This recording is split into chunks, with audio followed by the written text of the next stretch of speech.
तर लास्ट व्लॉगमध्ये तुम्ही पाहिलं होतं, म्हणजेच पार्ट 1मध्ये तुम्ही पाहिलं होतं की मी ना आळूची वडी वगैरे बनवायला घेतली होती आणि ती उकडेपर्यंत ना म्हटलं चला चपात्या वगैरे बनवून घेऊयात, कारण ना कणिक ना मी थोड्याच्या आधीच भिजवून घेतली होती, कारण आज माझी एकतर पूजा होती आणि त्याच्यामध्ये ना मला साडी घालून सगळे कामं करायची होती. आज मला एक ट्राय करायचं होतं की मला जमतंय की नाही पूजा झाल्यानंतर, त्याच्यामुळे ना मी आज साडीसुद्धा चेंज केली नव्हती.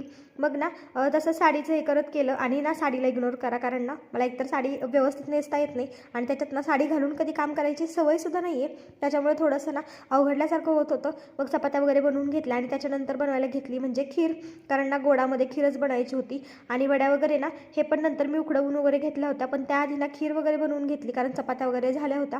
आणि खीर वगैरे बनवून घेतल्यानंतर क्लिनिंग करून घेतलं, कारण ना भांडी वगैरे घासायची होती, कारण स्वयंपाकाची भांडी किती असतात हे तुम्हालाही माहिती आणि त्यात आज पूजा होती, त्याच्यामुळे तर ना खूप जास्तच राडा पडला होता. मग भांडी वगैरे सगळे क्लीन करून घेतले. तर कसा वाटला तुम्हाला हा व्लॉग मला कॉमेंट्समध्ये नक्की सांगा. तुम्हाला जर आपले व्लॉग आवडत असेल तर चॅनलला नक्की सबस्क्राईब करा. चला तर मी व्लॉग इथं एंड करते.